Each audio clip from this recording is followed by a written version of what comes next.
జయ శుభకర వినాయక శ్రీకాణి భాగవర సిద్ధి వినాయక. నమస్కారం. ప్రేక్షకులందరికీ శుభోదయం. ఈనాటి శుభయోగం శీర్షికన శుక్రవారం సందర్భంగా లలితా అమ్మవారి అనుగ్రహానికి పాత్రులై ఆర్థిక ఆరోగ్య కుటుంబ సమస్యల తీవ్రతను తగ్గింపజేసుకోవటానికి, సమస్త శుభాలను సిద్ధింపజేసుకోవటానికి లలితా సహస్రనామాలలో చెప్పబడినటువంటి ఏ నామాలు విశేషంగా సహకరిస్తాయో పరిశీలిద్దాం. ప్రధానంగా మహిళామణులందరూ కూడా దీర్ఘ సుమంగళి తత్వాన్ని సిద్ధింపజేసుకోవటానికి, భర్త ఆయురారోగ్య అష్టైశ్వర్యాలతో విరాజిల్లటానికి, భర్తకు జాతకంలో ఉన్న అపమృత్యు దోషాలన్నీ తొలగింపజేసుకోవటానికి ఓం కామేశబద్ధ మాంగళ్య సూత్రశోభిత కంధరాయై నమో నమః అనే మంత్రాన్ని శుక్రవారం నుంచి ప్రారంభించి 41 రోజుల పాటు దీక్షతో ప్రతిరోజు 108 సార్లు పఠించినట్లయితే భర్తకు సంబంధించినటువంటి అన్ని రకాలైన సమస్యలు తొలగింపజేసుకొని సమస్త శుభాలను సిద్ధింపజేసుకోవచ్చు.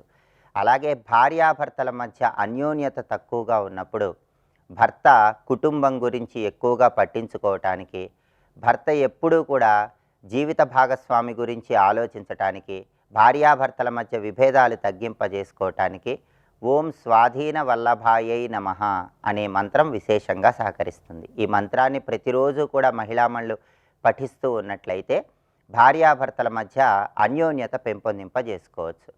అలాగే లలితా సహస్రనామాలలో ఉద్యోగపరంగా అత్యున్నత స్థాయికి ఎదగటానికి ఒక ప్రత్యేకమైన నామం విశేషంగా సహకరిస్తుంది. ఆ నామం ఏంటంటే ఓం రాజరాజేశ్వరి రాజ్యదాయిని రాజ్యవల్లభాయై నమో నమః. ఈ నామం పఠించడం ద్వారా అన్ని రకాలైనటువంటి అత్యుత్తమ స్థాయిలో ఉన్నటువంటి వృత్తులలోకి ప్రవేశించటానికి ఈ నామజపం విశేషంగా సహకరిస్తుంది. ప్రభుత్వ సంబంధమైనటువంటి ఉద్యోగాల కోసం ప్రయత్నాలు చేసేవాళ్ళు, అలాగే ఉద్యోగపరంగా అత్యున్నత స్థాయికి ఎదగాలని భావించేవాళ్ళు ప్రతిరోజు ఈ నామాన్ని పఠిస్తూ ఉన్నట్లయితే ఈ నామ ప్రభావం వల్ల అత్యుత్తమ స్థాయికి ఎదగటానికి ఆస్కారం ఎంతగానో ఉంది. అలాగే చాలామంది అనారోగ్య సమస్యల వల్ల తీవ్రమైన ఇబ్బందులు ఎదుర్కొంటూ ఉంటారు. దీర్ఘకాలిక అనారోగ్య సమస్యలు, కారణం తెలియని అనారోగ్య సమస్యలు, వీటి వల్ల సతమతమైపోతూ ఉంటారు. ఇటువంటి అనారోగ్య సమస్యల తీవ్రతను తగ్గింపజేసుకోవటానికి ఓం సర్వవ్యాధి ప్రశమన్యై నమః అనే లలితా అమ్మవారికి సంబంధించినటువంటి నామం ప్రతిరోజు కూడా 108 లేదా 54 లేదా 21 సార్లు పఠిస్తూ ఉన్నట్లయితే 41 రోజుల పాటు భక్తి శ్రద్ధలతో ఈ మంత్రపఠనం చేయటం ద్వారా అనారోగ్య సమస్యల తీవ్రత నుంచి క్రమక్రమంగా బయటపడవచ్చు. అలాగే లలితా అమ్మవారికి సంబంధించినటువంటి ఇంకొక అద్భుతమైనటువంటి నామం ఓం వయోవస్థా వివర్జితాయై నమః. ఆధునిక కాలంలో వయస్సులో ఉన్నప్పుడే అనేక రకాలైనటువంటి మార్పుల వల్ల శిరోజాలు రాలిపోవటం, ముఖం మీద ముడతలు రావటం, ఇలాంటి అనేక రకాలైన సమస్యలు ఆధునిక కాలంలో ఎక్కువ మంది ఎదుర్కొంటున్నారు. ఈ సమస్యల తీవ్రతను తగ్గింపజేసుకొని ఎల్లప్పుడూ మానసిక సౌందర్యము, శారీరక సౌందర్యము పెంపొందింపజేసుకోవటానికి లలితా అమ్మవారికి సంబంధించిన ఓం వయోవస్థా వివర్జితాయై నమః అనే మంత్రాన్ని ప్రతిరోజు 108 సార్లు చొప్పున 41 రోజులు పఠించడం ద్వారా లలితా అమ్మవారి సంపూర్ణమైన అనుగ్రహానికి ప్రతి ఒక్కరూ సులభంగా పాత్రలు కావచ్చు. ఇలా లలితా సహస్రనామాలలో చెప్పబడినటువంటి ఒక్కొక్క నామాన్ని మంత్రంలాగా పఠిస్తూ ఉన్నట్లయితే అనేక రకాలైన సమస్యల నుంచి బయటపడి లలితా అమ్మవారి అనుగ్రహానికి ప్రతి ఒక్కరూ సులభంగా పాత్రలు కావచ్చు. రేపటి శుభయోగం శీర్షికన శనివారం సందర్భంగా జాతకపరంగా ఉన్న శనిగ్రహ దోష తీవ్రతను తగ్గింపజేసుకోవటానికి, రాశిపరంగా ఉన్న శని దోషాల నుంచి బయటపడటానికి శని భగవానుడికి ప్రీతికరమైన స్నానాన్ని ఏ విధంగా ఆచరించాలో, శని భగవానుడి అనుగ్రహం కోసం ఉపవాసం ఏ విధంగా ఉండాలో, శనికి సంబంధించినటువంటి ఎలాంటి ప్రత్యేకమైన విధి విధానాలు పాటించాలో పరిశీలిద్దాం. నమస్కారం.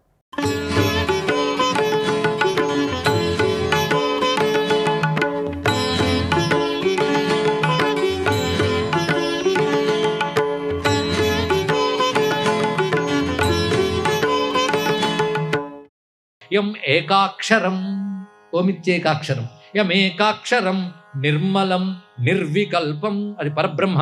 పరబ్రహ్మ నిర్మలమే నిర్వికల్పమే సృష్టికి పూర్వం ఉన్నవాడు గనక ఆ శబ్దంలో వాడారు. అది గుణాతీతం, సృష్టి గుణాలతో కూడినది. పరమాత్మ గుణాలకు అతీతుడు. అది గుణాతీతం ఆనందం ఆకార శూన్యం, ఏ ఆకారం లేదు. పరంపారం ఓంకారం ఆమ్నాయ గర్భం, అద్భుతమైన పదం వేశాడు. ఓంకారం ఆమ్నాయ గర్భం, వేదములను కడుపులో దాచుకున్న ఓంకారం అన్నాడు. ఏమి రహస్యం అండి! ఓంకారం నుంచి వేదాలు వచ్చాయి, ఇందాక విన్నారు కదా. రాకముందు ఎక్కడున్నాయి? ఓంకారంలోంచి వేదాలు వచ్చాయి, రాకముందు ఎక్కడున్నాయి? ఓంకారంలో ఉన్నాయి, అంతే. ఇక్కడ కనుక కడుపులో ఉన్నవాడు తర్వాత బయటకు వచ్చారు, ముందు కడుపులో ఉన్నారు కదా. కనుక వేద మంత్రములన్నీ ఆయన కడుపులోనే ఉన్నాయి. ఓంకారం కడుపులోనే వేదాలు ఉన్నాయి, ఆయన కడుపులో వేదాలు ఉన్నాయట. ఎన్ని మంత్రాలు? అబ్బో, అందుకే లంబోదరుడు అన్నారు. ఇక్కడ మన అక్షర కుక్షి అని విన్నాం. అక్షరాలు ఒక్కడు కూడా పలకపోతే నిరక్షర కుక్షి అంటారు. ఇక్కడ ఆయన అక్షర కుక్షి అండి, సమస్త వేద మంత్రాలు కడుపులో దోచుకున్నాడు. అంతేకాదు, విశ్వమంతా తానే నిండినప్పుడు విశ్వమంతా ఆయన లోపల ఉందిగా. ఆయన లోపల ఉంది అంటే ఉదరమే, ఉదరం అంటే లోపల. మరి ఇంత విశ్వం లోపల ఉండాలంటే ఎంత ఉండాలి? ఆయన లంబోదరుడు స్థూల దేహంతో ప్రకాశిస్తున్నాడు. అయితే బ్రహ్మాండోదర అని పేరు ఆయన. బ్రహ్మాండాలన్నీ గుండ్రంగా ఉంటాయట, అందుకే ఆయన అన్ని లడ్లు ఉండ్రాళ్ళు బ్రహ్మాండాలకు సంకేతంగా కడుపు నిండా నింపుకుని నడిపిస్తున్నాడు మహానుభావుడు. మొత్తానికి ఓంకారం ఆమ్నాయ గర్భం. ఆదిశంకరులకు పదం వేసేరంటే బుల్లెట్ లాగా దూసుకుపోతుంది. అందుకే పరంపారం ఓంకారం ఆమ్నాయ గర్భం పదంతి ప్రగల్భం పురాణం తమీడే అన్నాడు. అటువంటి నిన్ను జ్ఞానులు ఈ విధంగా తెలుసుకుంటున్నారు అని చెప్పాడు. దీన్ని తీసుకునే శారదా తిలకమనే తంత్రశాస్త్ర గ్రంథంలో కూడా ఓంకార సన్నిభమిభాననమిందు బాలం ముక్తాగ్రబిందు మమలజ్జుతి మేకదంతం లంబోదరం కల చతుర్భుజమాదిదేవం ధ్యాయేన్ మహాగణపతిం అతి సిద్ధికాంతం అని వర్ణిస్తుంది తంత్రశాస్త్ర గ్రంథం. ఇలాగ ఎన్నెన్ని చోట్ల గణపతి ఓంకార స్వరూపుడు దగ్గరికి తెచ్చి ప్రతిపాదన చేసుకుని హృదయానికి తగిలేలా తెలుసుకున్నాం. ఇలాంటి గణపతి గురించి చెప్తూ మళ్ళీ ఉపనిషత్తులోకి వెళ్తాం. అక్కడ వివరించేటప్పుడు బ్రహ్మ విష్ణాది గణానాం ఈశభూతమిత్యాహ తద్గణేశ ఇతి. మళ్ళీ తాపిని ఉపనిషత్తులో గడిపోయాం. బ్రహ్మ విష్ణు రుద్ర, అప్పుడు ఎంతమంది వచ్చారు? 3 అంటే నెంబర్ వచ్చేసింది కదా.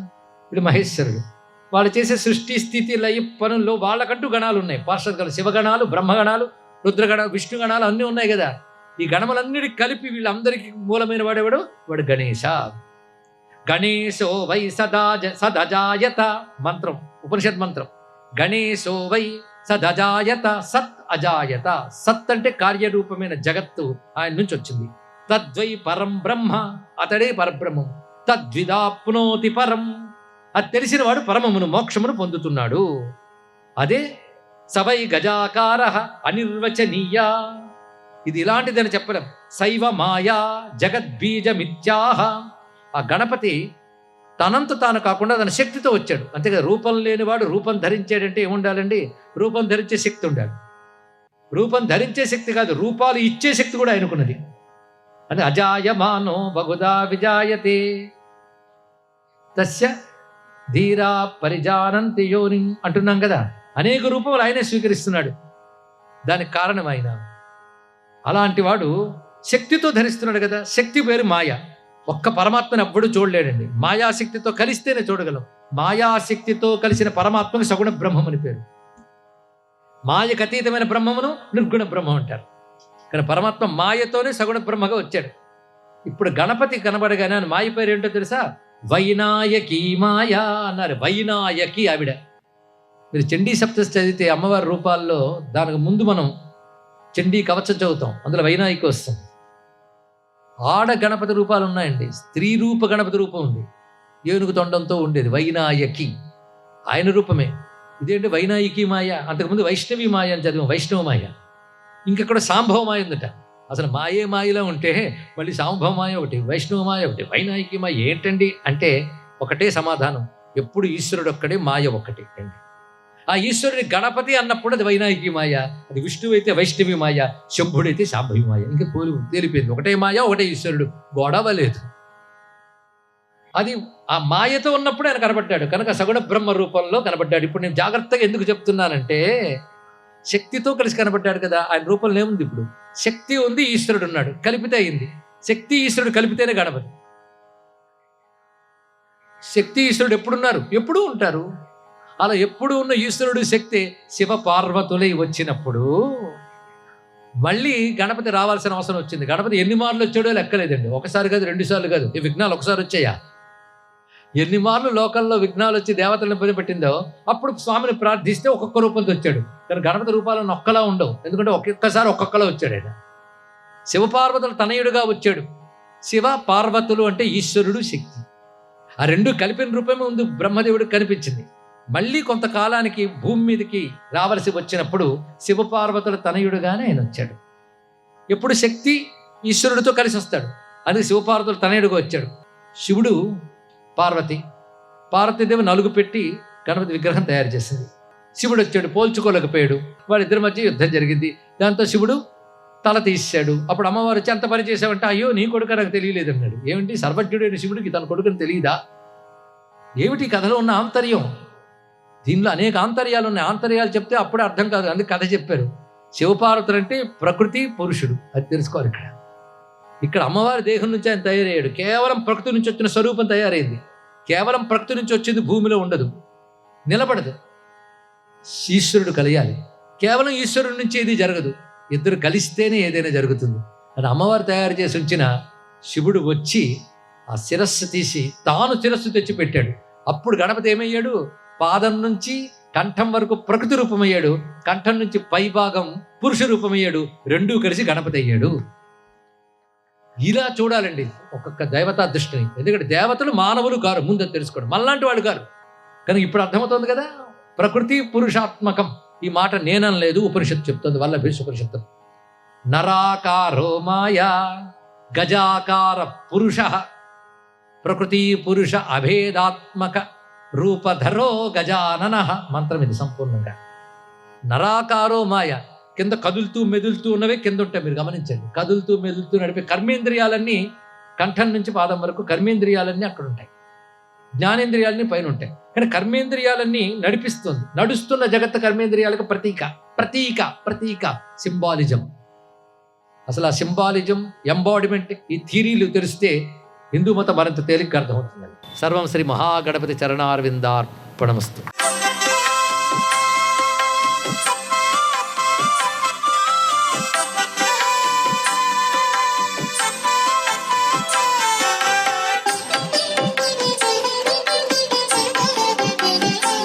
ఓం నమో నారాయణాయ, ఓం నమశివాయ, శ్రీమాత్రే నమః. ఈరోజు శుక్రవారం లక్ష్మీదేవి యొక్క చిత్రపటం ముందు మారేడు దళం మీద గంధాన్ని చక్కగా అలంకరింపచేసి ఆ యొక్క మారేడు దళం మీద ఉన్న గంధపు నీటితో అమ్మవారిని గనక అభిషేకం గనక చేసినట్లయితే శ్రీ సూక్త పఠనంతో హిరణ్యవర్ణాం హరిణీం అంటూ ఎవరైతే ఆచరిస్తారో వారికి లక్ష్మీదేవి యొక్క కరుణారస కృపారస దృష్టి ప్రసరింపబడుతుంది. అంతేకాకుండా అమ్మవారికి గనక కుంకుమ కలిపినటువంటి నీటితో గనక శుక్రవారం నాడు గనక అభిషేకం చేసినట్లయితే తప్పనిసరిగా రుణబాధలు అనేటువంటివి నివారించబడతాయి అంటోంది శాస్త్రం. అలాగే పసుపు కలిపినటువంటి నీటితో లక్ష్మీదేవిని శుక్రవారం నాడు గనక అభిషేకం గనక చేసినట్లయితే సర్వ శుభాలు కలుగుతాయని, ఉద్యోగం లేనటువంటి వారికి ఉద్యోగం కూడాను వచ్చి తీరుతుందని, వివాహం కానిటువంటి వారికి వివాహం కూడా కలగడానికి ఆస్కారాలు ఎక్కువగా ఉంటాయని చెప్పేసి శాస్త్రవచనం. శుక్రవారం నాడు మనం లక్ష్మీదేవి యొక్క విగ్రహాన్ని ఈ విధంగా అభిషేకించటం వల్ల మనకు కలిగేటువంటి వివిధ రకాలైనటువంటి సత్ఫలితాలన్నమాట. లక్ష్మీ అష్టోత్తర శతనామావళి చదివి పాయసాన్నం నైవేద్యంగా సమర్పిస్తే ఆకస్మిక ధనప్రాప్తి సిద్ధిస్తుంది అంటోంది శాస్త్రం. ప్రతి వాళ్ళు కూడా శుక్రవారం నాడు తప్పనిసరిగా ఇంట్లో ఇల్లాలు మహాలక్ష్మీదేవికి అన్నపు పరమాన్నం ఆవు పాలతో తయారు చేసింది కనుక సమర్పిస్తే ఆ ఇంట్లో చాలా శుభాలు చేకూరుతాయి. అంటే ఆర్థికపరమైనటువంటి చిక్కుల నుంచి బయలుపడటానికి లక్ష్మీదేవి తన దివ్యవంతమైన అనుగ్రహాన్ని కలిగింపచేస్తుంది సుమా అని. సర్వే జనా సుఖినో భవంతు.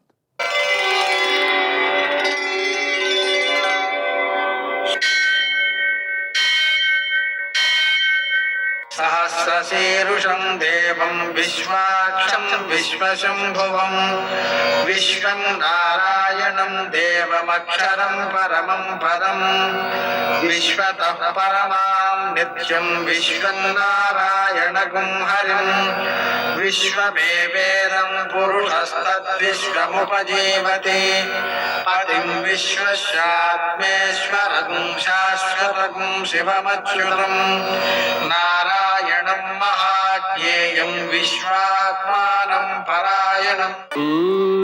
శౌర్యమథేందురింద్రపదవీ సన్మంగళం మంగళం. లక్ష్మీం క్షీరసముద్రరాజతనయాం శ్రీరంగధామేశ్వరీం దాసీభూతసమస్తదేవవనితాం లోకైకదీపాంకురాం శ్రీమన్మందగడాక్షలబ్ధవిభవబ్రహ్మేంద్రగంగాధరాం త్వాం త్రైలోక్యకుటుంబినీం సరసిజాం వందే ముకుందప్రియాం. నేటి కాలమాన విశేషాలను గమనిద్దాం. స్వస్తి శ్రీ చాంద్రమాన విశ్వావసునామ సంవత్సరం దక్షిణాయనం వర్ష ఋతువు భాద్రపద మాసం కృష్ణపక్షం శుక్రవారం. సూర్యోదయం 6:07, సూర్యాస్తమయం 6:17. తిథి పంచమి ఉదయం 9:59 వరకు, నక్షత్రం భరణి మధ్యాహ్నం 11:59 వరకు, వర్జం రాత్రి 11:06 నుంచి 12:34 వరకు, దుర్ముహూర్తం ఉదయం 8:33 నుంచి 9:22 వరకు, మరల మధ్యాహ్నం 12:36 నుంచి 1:25 వరకు, అమృతకాలం ఉదయం 7:35 నుంచి 9:03 వరకు, రాహుకాలం శుక్రవారం కాబట్టి ఉదయం 10:30 నుంచి 12 గంటల వరకు, శుభప్రదమైన సమయం ఉదయం 11 గంటలకి. నేటి విశేషం శుక్రవారం చంద్రషష్ఠీ వ్రతం. చంద్రోదయం ఈరోజు రాత్రి 10:02 జరుగుతుంది. అప్పటిదాకా ఉపవాసం ఉండడం, చంద్రుణ్ణి ఆ సమయంలో పూజించడం, తద్వారా చంద్రానుగ్రహం కలుగుతుంది. అలాగే శుక్రవారం కాబట్టి ఉదయం లక్ష్మీనారాయణులకు మారేడు దళాలతో పూజ చేసుకోవడం, అలాగనే లక్ష్మీ అష్టోత్తర శతనామ స్తోత్రాన్ని 108 సార్లు పారాయణ చేయడం, లక్ష్మీ హృదయం 5 సార్లు పారాయణ చేయడం, కనకధారాస్తవం 3 సార్లు పారాయణ చేయడం, వీటి ద్వారా మనకు లక్ష్మీదేవి యొక్క అనుగ్రహం కలిగి అనుభవయోగ్యమైనటువంటి సంపద ఏర్పడుతుంది. నేటి ఆణిమత్యాలు.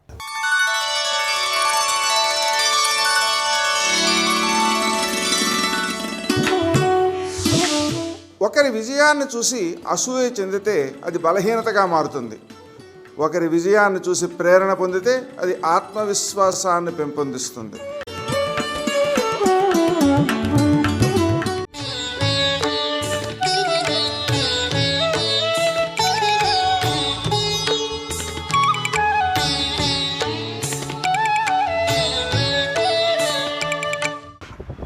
ఎదురుగుండా కూర్చుని వినవలసిన సభలు కొన్నుంటాయి, పక్కకి కూర్చోవలసిన సభలు కొన్నుంటాయి. పక్కకి కూర్చోవలసిన సభలో ఎదురుగుండా కూర్చోకూడదు. గురువు గారికి ఎప్పుడూ కూడా ఓ పక్క కూర్చుని వినకూడదు, అభిముఖంగా కూర్చుని వినాలి. రాజసభ నడుస్తోందనుకోండి, ఎదురుగుండా కూర్చోకూడదు. పరిపాలనాంశ కలిగినటువంటి వాడికి ఎదురుగుండా కూర్చోకూడదు. ఎందుకని? నా విష్ణు పృథివీపతి, విష్ణువాంశ లేకుండా రాజు కాడు. రాజు విష్ణువు కాబట్టి విష్ణువుకి అభిముఖంగా ఉండకూడదు, పక్కకు ఉండాలి. అందుకే పూర్వసభలో మహారాజు ఇలా కూర్చుంటే కుడి చేతి వైపు మంత్రి సేనాని ఉంటే ఇటు ఇటు కూర్చునేవారు తప్ప రాజుకి ఎదురుగుండా కూర్చునేవారు కాదు. ఒకవేళ ఏదైనా రాజుగారికి చెప్పి వెళ్ళవలసి వస్తే వెనక్కి నడవాలి తప్ప రాజుకి పృష్ఠభాగం చూపించకూడదు. రాజుని ఈశ్వరుడిగా చూసేవారు. అది సభా గౌరవం అంటే, సభా మర్యాద అంటే అలా ఉండేది. సభా మర్యాద తెలియని వాళ్ళని సభలోకి రానివ్వకూడదు. వాళ్ళకి ఆ సభలో ప్రవేశించడానికి యోగ్యత ఉన్నదా లేదా అది చూసి ప్రవేశపెట్టాలి. కాబట్టి శిష్యులు కాబట్టి గురువు గారికి అభిముఖంగా కూర్చున్నారు. కానీ మనం ధ్యాన మందిరాన్ని నిర్మాణం చేశామనుకోండి, అలా పెట్టాం. ఎందుకు పెట్టామో తెలుసా? అటువంటి మహానుభావుల పృష్ఠభాగాలు మనం చూడవలసి వస్తుంది. అందుకని ఏం చేస్తామంటే కొంచెం ఏటవాలుగా పెడతారు. అంటే పూర్తిగా గురువుగారికి పక్కకి వెళ్ళిపోకుండా, పూర్తిగా ముందుకి కాకుండా కొద్దిగా ఇలా ఇలా ఇలా వచ్చేటట్టు పెడతారు. అంటే గురువుగారి వైపే చూస్తున్నట్టు. ఇప్పుడు మీరు ఒకటి గుర్తుపట్టండి, దక్షిణామూర్తి ఎటు చూస్తున్నారు? దక్షిణాన్ని చూస్తారు. లోకంలో ఏ మూర్తి దక్షిణాభిముఖం కావు. ఒక్క దక్షిణాభిమూర్తి దక్షిణాన్ని చూస్తారు. విష్ణు స్వరూపాల్లో శ్రీరంగనాథుడు చూస్తాడు దక్షిణ లంకని. కాబట్టి ఆయన దక్షిణాన్ని చూస్తూ ఉంటారు. మర్రి చెట్టు పుట్టి మర్రి చెట్టు కింద దక్షిణాభిముఖంగా పెట్టేటట్టుగా అవకాశం దొరికిందనుకోండి, అదృష్టం. కాబట్టి ఇప్పుడు ఆయన దక్షిణాన్ని చూస్తే శిష్యులు ఎటు చూస్తారు? ఉత్తరాన్ని చూస్తారు కదా. గురువుగారు దక్షిణాన్ని చూస్తున్నారు, శిష్యులు ఉత్తరాన్ని చూస్తున్నారు. ఇప్పుడు ఏమైంది? పెద్ద పెను మార్పు ఒకటి వచ్చేసింది. అసలు ఆ కూర్చోవడంలోనే ఒక పెను మార్పు వచ్చేస్తుంది. ఏమిటా మార్పు అంటే, ఈ జీవులందరి ప్రయాణాలు దక్షిణ దిక్కుగా వెళ్ళిపోతుంటాయి. పైకి కనపడవు, కానీ జీవులందరూ కూడా ప్రయాణంలో దక్షిణ దిక్కుకు వెళ్ళిపోతుంటారు. దక్షిణ దిక్కుకు వెళ్ళిపోవడం అంటే అర్థం ఏంటంటే, ప్రతి ఊరికి శ్మశానం దక్షిణ దిక్కునే ఉంటుంది. దక్షిణాన యమధర్మరాజు గారు ఉంటాడు. అందుకని దక్షిణ దిక్కుకు వెళ్ళిపోతున్నాడంటే, ప్రత్యాయంతికతా పునర్న దివసాహ కాలో జగద్భక్షక అంటారు శంకరాచార్యులు వారు. ఒక రాత్రి ఒక పగలు అయిపోతే దక్షిణ దిక్కుకి నడక దగ్గరైపోతూ ఉంటాడు. దగ్గరగా వెళ్ళిపోతే ఏదో ఒక రోజున ఉసురు తీయవలసిన వాడు తీసేస్తాడు. అప్పుడు ఆ శరీరాన్ని ఏం చేస్తారు? దక్షిణ దిక్కున ఉన్న శ్మశానంలోనే బ్రహ్మాండంలో కలిపేస్తారు. దక్షిణ దిక్కుకి వెళ్ళిపోయినంత కాలం అర్థం ఏమిటంటే మళ్ళీ వస్తాడని గుర్తు. మళ్ళీ పుడతాడు. పాపపుణ్యాలు ఉన్నాయి కాబట్టి మళ్ళీ పుడతాడు. ఉత్తర దిక్కుకి వెళ్ళిపోయాడు అనుకోండి, ఇక పుట్టడని గుర్తు. అందుకే అయోధ్య ఉత్తరాన ఉంటుంది. పుష్పక విమానాన్ని రావణాసురుడు తెస్తే ఉత్తరాన్ని నుంచి దక్షిణానికి తీసుకొస్తాడంటే భోగాలను అనుభవిస్తాడని గుర్తు. భగవద్జ్ఞానాన్ని సముపార్జన చేయడు. పట్టాభిషేకానికి విమానం వెళ్ళిపోతోందని గుర్తు ఏమిటంటే, లంక నుంచి అయోధ్య వెళ్ళిపోయి అక్కడి నుంచి కుబేరుడి దగ్గరికి వెళ్ళిపోతుంది. అంటే ఉత్తర దిక్కుకు ప్రయాణం చేస్తుంది పుష్పక విమానం. పుష్పక విమానం ఉత్తర దిక్కుకి వెడితే రాముడు ఉంటాడు. పుష్పక విమానం దక్షిణ దిక్కుకు వస్తే రావణుడు ఉంటాడు. అప్పుడప్పుడు వెళ్ళలేదా అండి అంటే పక్కన పెట్టండి. ప్రధానంగా పుష్పక చలనం ఎంతమంది ఎక్కినా ఒకళ్ళకి చోటు ఉంటుంది. ఎంతమంది ఈశ్వరుడు గురించి తెలుసుకుంటానన్న వాడికి ఇంకోటికి చోటు ఉంటుంది. ఉత్తరానికి తిరిగి ఎందుకు కూర్చుంటారంటే, దక్షిణామూర్తి శిష్యులు, గురువు గారు దక్షిణం చూశాడు. ఎందుకు చూశాడు? ఆయనకి భయం లేదు. ఆయన్ని దక్షిణం ఏం చేయలేదు. ఎందుకు చేయలేదు? ఆయన మృత్యుంజయుడు. అందుకే ఆయన సహజంగా ఉత్తరాన కూర్చుంటాడు. కైలాస పర్వతం మీద కూర్చుని దక్షిణాన్ని చూస్తూ ఉంటాడు. ఎందుకు చూస్తాడు? యమధర్మరాజు గారి వక్షస్థలం మీద తన్నాడు ఆయన. అందరినీ చంపే యముణ్ణి చంపేశాడు శివుడు. అందుకు కాదు శంకరాచార్యులు వారు వక్షస్థాడనమంతకస్య కఠినాపస్మార సంవర్ధనం బుభృత్పర్యటనం నమత్సురశిర కోటీర సంఘర్షణం కర్మేదం మృదులస్య తావక పదద్వంద్వస్య గౌరీపతే మచ్చేతోమణిపాదుకా విహరణం శంభో సదాంగీకురు అన్నారు. ఆ యముండి తగినప్పుడు నీ కాలెంత బాధపడిందో నా మనస్సన్న మణిపాదుక తొడుక్కోయా శంకరా అన్నారు శంకర భగవత్పాదులు. ఉత్తర దిక్కు వంక మనం చూశామంటే మృత్యుంజయుణ్ణి చూస్తున్నాం. మృత్యుంజయుణ్ణి చూస్తున్నాం కాబట్టి ఇదే చివరిసారి శరీరం శ్మశానానికి వెళ్ళడం. ఇక శరీరం వెళ్ళదు అంటే ఇక పుట్టడం. ఇక పుట్టకపోవడం దేనివల్ల సాధ్యం? జ్ఞానము వలన సాధ్యం. జ్ఞానము వలన ఏం తెలుస్తుంది? శరీరం నేను కాదు, ఆత్మ నేను అని తెలుస్తుంది. ఆత్మ నేను అని తెలియగానే అది ఎక్కడికి వెళ్ళదు కాబట్టి ఇక బెంగలేదు. పోయేది పోకుండా ఆగదు కాబట్టి బెంగలేదు. ఏడవడానికి కారణం లేదు. నాను శోచంతి పండితాహ. కాబట్టి ఏడవడానికి కారణం ఏముందిరా అని అడిగాడు గీతాచార్యుడు. అందుకే ఉండని దేహం గురించి ఏడిస్తే ఉంటుందా? పోని ఆత్మ గురించి ఏడవకుండా ఉంటే మాత్రం పోకుండా ఉంటుందా? నువ్వు ఏడిచినా ఏడవపోయినా ఆత్మ ఉంటుంది. నువ్వు ఏడిచినా శరీరం పోతుంది. ఇంకా దేనికి ఏడుస్తున్నావు అని అడిగాడు. సర్వం శ్రీ ఉమామహేశ్వర పరబ్రహ్మార్పణమస్తు. స్వస్తి.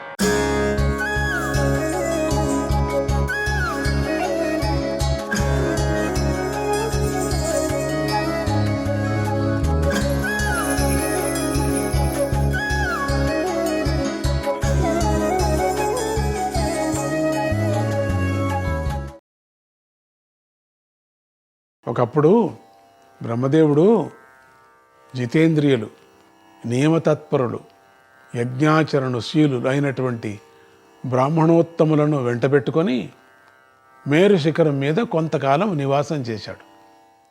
ఆ బ్రాహ్మణోత్తములు బ్రహ్మదేవుడి యొక్క నాయకత్వంలో అక్కడ అగ్ని ఉపాసన ప్రారంభించారు. మొదట్లో వారు ఒకే అగ్నికుండాన్ని పెట్టుకొని వేద మంత్రాల్లోని అర్థాల ప్రకారం ఆ అగ్నిని అనేక విధాలుగా ఉపాసన చేస్తూ వచ్చారు.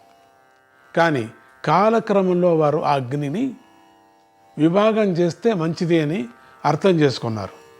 దానికి ఫలితంగానే వారు త్రేతాగ్నులు అనబడే 3 అగ్నికుండాలతో కూడినటువంటి అగ్ని ఉపాసన విధానాన్ని వేదానుసారంగా ఆవిష్కరించుకున్నారు. ఆ 3 కుండాలలోనే గార్హ్యపత్యాగ్ని, దక్షిణాగ్ని అనేటువంటిది ఆహ్వనీయాగ్ని అంటారు. ఈ 3 అగ్నుల ఉపాసన ప్రారంభించాక వారికి అగ్ని ఉపాసన ద్వారా పరబ్రహ్మను సంధానం మరింత సులభమైంది.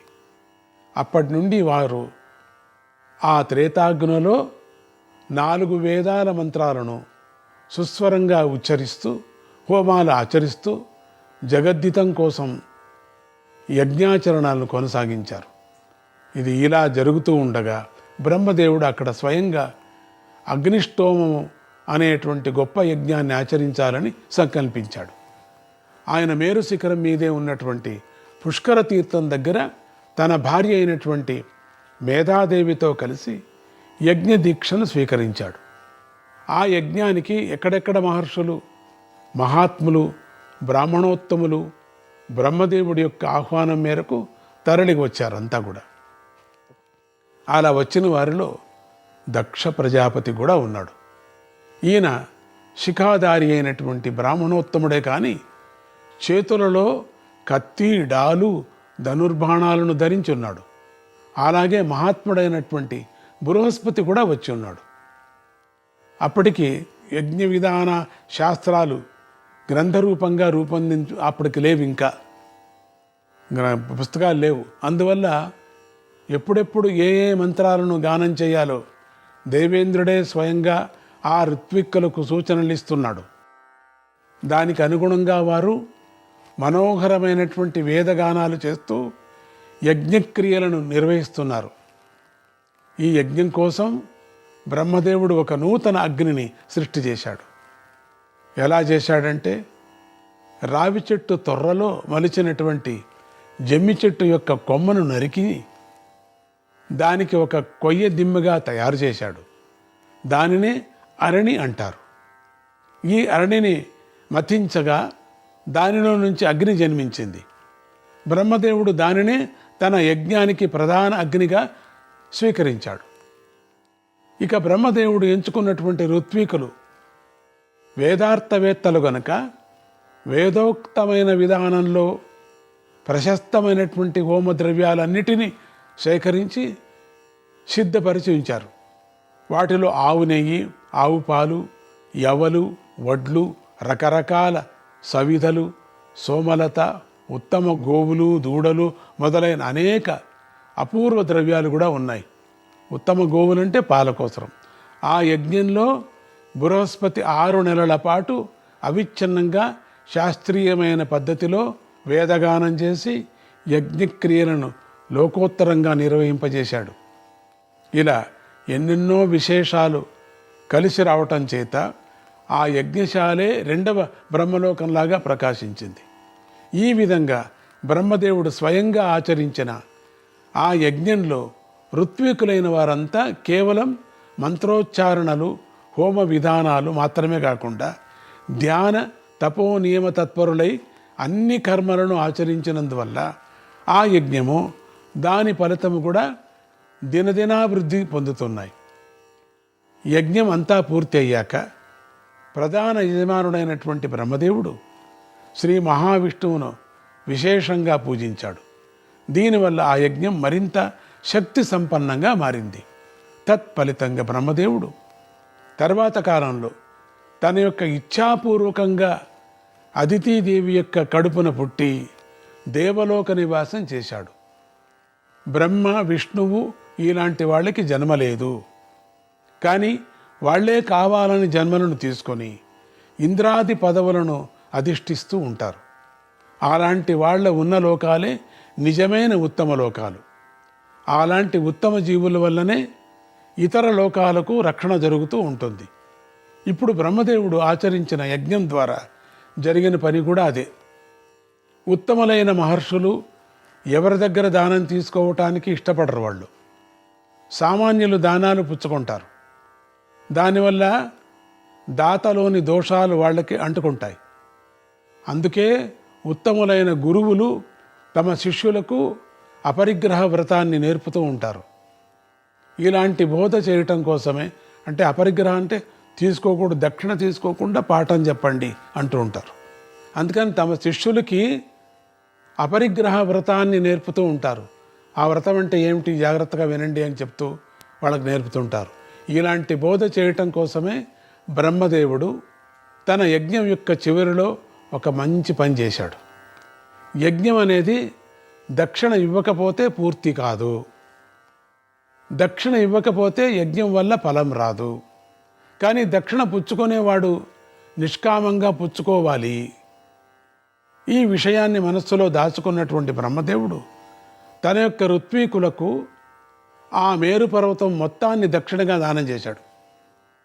మేరు పర్వతం అంటే బంగారు పర్వతం కదా. అందువల్ల ఆ ఋత్వికుల్లోని కొందరు బాగా ఆశపడి ఆ పర్వతాన్ని ముక్కలు ముక్కలుగా నరికి తమలో తాము పంచుకోవాలని ప్రయత్నించారు. ఆ బంగారు పర్వతాన్ని వాళ్ళు ఎంత ప్రయత్నించినా ఆ పర్వతంలో ఒక్క ముక్క కూడా పగలలేదు. చివరికి ఆ బ్రాహ్మణులంతా అలసిపోయి నేల మీద చెతికిల పడ్డారు, కింద పడిపోయారు. అప్పుడు అక్కడ ఉన్నటువంటి శిఖరాలలో ఒక శిఖరానికి అధిపతి అయినటువంటి సుపార్శ్వుడు అనే దేవత వారి మీద జాలిపడి వారికి ప్రత్యక్షమై ఇలా చెప్పాడు: ఓ మహర్షులారా, మీరు 100 ఏళ్ళు తన్నుకున్న ఈ పర్వతంలో ఒక చిన్న ముక్కను కూడా పగలగొట్టలేరు. దానికి కారణం ఏమిటంటే మీలో ఉన్న రాగద్వేషాలే. ఆ రాగద్వేషాలు గల సాధకుడు బలహీనుడైపోతాడు. ఈ పర్వతాన్ని మీరు పగలగొట్టగలగాలంటే ముందుగా ఈ పర్వత గుహలలో దాగి ఉన్న క్రూర మృగాలను అదుపు చేయాలి. వాటిని అదుపు చేయాలంటే పర్వతాధిపతి అయినటువంటి నా అనుమతి ఉండాలి. అది లేకుండా మీరు ఎంత ప్రయత్నం చేసినా ఈ పర్వతంలో ఒక్క అణువును కూడా కదిలించలేరు అన్నాడు సుపార్శ్వు. ఈ మాటలు వినేసరికి సాధకులైనటువంటి మహర్షులందరికీ ఆ మాటలలో ఉన్నటువంటి అంతరార్థం అర్థమైంది. వారు ఇలా భావన చేశారు: ఈ పర్వత దేవత సాంకేత భాషలో మాట్లాడుతున్నాడు. తన పేరు సుపార్శ్వుడు అంటున్నాడు. సుపార్శ్వుడు అంటే మనలో ఉన్న మంచి భాగము అని అర్థం. మనలో ఉన్న మంచి భాగం, అదే సదాచారము. ఈ సుమేరు పర్వతం అంటే ఈ దేహమే నేను అనే భావము. దీనినే దేహాత్మాభిమానం అంటారు. ఇది చాలా గట్టిది. దీనిని పగలగొట్టడం అంత సులభం కాదు. అంటే దీనికి వైరాగ్యం నేర్పించడం అని అర్థం. అంత సులభం కాదు. పర్వత గుహల్లో ఉన్నటువంటి క్రూర మృగాలంటే జ్ఞానయోగ సాధకులమైన మనలో దాగి ఉన్న దుష్ట సంస్కారాలే. ఇవన్నీ అదుపులో పెట్టుకొని ఈ శరీరాన్ని అణగదొక్కాలంటే చాలా కష్టం. 100 సంవత్సరాలైనా కూడా కాదు. ముందు ఈ చెడు సంస్కారాలను అనగా రాగద్వేషాదులను ధనకాంక్షాదులను పోగొట్టుకుంటే కానీ మన జ్ఞానయోగ సాధన ముందుకు సాగదు. మన దేహాత్మాభిమానం పగలదు. ఆ ఆధ్యాత్మిక సందేశాన్ని ఈ సుపార్శ్వుడు మనకు సంకేత భాషలో అందిస్తున్నాడు. కనుక మనం ఈ సువర్ణ వ్యామోహాన్ని వదిలిపెట్టేసి ఈ బంగారు మోహం వద్దు మనకు. మనలో దాగి ఉన్న దుస్సంస్కారాలను తొలగించుకునే ప్రయత్నం చేద్దాం. ఋత్వికులైనటువంటి మహర్షులకు ఈ విధంగా జ్ఞానోదయం జరిగి వాళ్ళు ఆ పర్వతాన్ని పగలగొట్టే ప్రయత్నం మానుకొని తమ ఈ జ్ఞానయోగ సాధనలో తాము నిమగ్నులైపోయారు. ఇది గమనించిన బ్రహ్మదేవుడు తన ఆజ్ఞ యజ్ఞ ప్రయత్న అంతా సులభమైందని లోపలే సంతోషించాడు. యజ్ఞ ప్రయత్నం అంతా సులభమైపోయింది, సఫలమైపోయింది, సులభమైపోయింది అని లోపల సంతోషించాడు. ఈ విధంగా బ్రహ్మదేవుడు యజ్ఞం చేసిన ఆ పుణ్యక్షేత్రంలోని మహిమ వల్ల అక్కడే ఉండి తన అనుష్ఠానాలను కొనసాగించుకొని సాధకులను వాళ్ళ తపస్సాధనలన్నీ ఇతోధికంగా వృద్ధి చెందుతూ వచ్చాయి. దాంతో బ్రహ్మచారులు, గృహస్థులు, వానప్రస్థులు, సన్యాసులు అయినటువంటి 4 ఆశ్రమాల బ్రాహ్మణులు కూడా ఆ క్షేత్రంలోనే నివాసం ఉండి ఎవరి తపో విధానాలను వారు కొనసాగించడం ప్రారంభించారు. వారంతా కూడా జితేంద్రియులు, ధనాశ లేనివారు, ఉన్నంతలో దానం చేద్దామనే తపన గలవారు. ఆ చుట్టుప్రక్కల్లో దొరికే కందమూలాదులనే ఆహారంగా తీసుకుంటూ తమ తమ ఆశ్రమాలకు అనుగుణమైనటువంటి నియమాలన్నీ జాగ్రత్తగా పాటిస్తూ తమ సాధనలు కొనసాగించారు. వారిలో కొందరు వేదాధ్యయన తత్పరులు, కొందరు అగ్నిహోత్రానుష్ఠాన తత్పరులు ఉన్నారు, కొందరు దేవతారాధన తత్పరులు కూడా ఉన్నారు, కొందరు ఆత్మతత్వ విచారణ తత్పరులు కూడా ఉన్నారు. వీరందరూ ఎవరి మార్గంలో వారు ముందుకు సాగుతున్నారు. జనమేజయ, ఈ సందర్భంగా నీకు చతురాశ్రమ ధర్మాలలో ముఖ్య సూత్రాలు కొన్ని చెబుతాను. బ్రహ్మచర్యాశ్రమంలో ఉన్నవాళ్ళు సమగ్రమైన వేదాధ్యయనం చేయాలి. వేదాధ్యయనం చేయకపోతే పురాణ పుణ్యక్రత శ్రవణాలు ఇవన్నీ చేయాలి. ఇదే వేదాధ్యయనం అనే అర్థమవుతుంది కూడా. వేదాధ్యయనం చేసే నాకు అధికారం లేదే అనుకోకూడదు, అందరికీ ఉంది. పురాణ ప్రవచనాలు, ఉపనిషత్తులు ఇవన్నీ చదువుకోవచ్చు. అలా వేదాధ్యయనం చేయకుండా వాడు పై ఆశ్రమాల్లోకి ప్రవేశించరాదు. వేదాధ్యయనం చేయాల. రెండోది, గాయత్రి మంత్రాన్ని ఉపదేశమైతే చేయాల. ప్రతి ఇంట్లో గంట మోగాల, ప్రతి ఇంట్లో దీపం పెట్టాల, ఇంట్లో ఉపాసన ఉండాల, ఇంట్లో దేవతార్చన ఉండాల, మంత్రం వినపడుతూ ఉండాల. పెద్దవారు అనిపించుకున్న వాళ్ళు, జంజం వేసుకున్న వాళ్ళు గాయత్రి మంత్రాన్ని చేయాల. ఉపాసన చేసినప్పుడే ఆ ఇల్లు కలకలలాడుతూ ఉంటుంది. ఆ ఇల్లు బుద్ధివంత రూపమైనటువంటి సరస్వతి ఇల్లు అవుతుంది. ఆ ఇల్లు మంచి ధనవంతుడితో ఆశ్రయిస్తుంది. ఆ ఇల్లు ఆరోగ్యవంతమవుతుంది. అందుకని ప్రతి ఒక్కరూ కూడా మన ఇళ్లలో ఉదయం లేస్తూనే పరమాత్ముడి యొక్క తత్వాన్ని, పరమాత్ముడి యొక్క విచారాన్ని, మంచి మంచి గ్రంథాలని కొంచెమైనా చదివి ఉదయమే పరమాత్ముడిని దర్శనం చేసుకొని ఒక అగరబత్తి వెలిగించి, ఒక దీపం వెలిగించి, ఇంట్లో ఘంటానాద శబ్దం వినిపించి, మంచి మంత్రాలు శబ్దం వినిపిస్తే ఎంత బాగుంటుంది.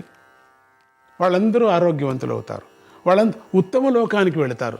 లేకపోతే ఎంతే అధోలోకమే, అధోగతికి వెళ్ళిపోతారు. ఇదొకే సాధన. ఈ జన్మలో మాత్రం అంతే, ఇంకా మళ్ళీ కిందకి వెళ్ళిపోతారు. మళ్ళీ ఆ జన్మ ఎంత పెద్ద జన్మ ఇచ్చినా కూడా మనం నాశనం చేసుకుంటున్నాం. మనిషి జన్మ ఇచ్చింది ఎంత అద్భుతం మనకు.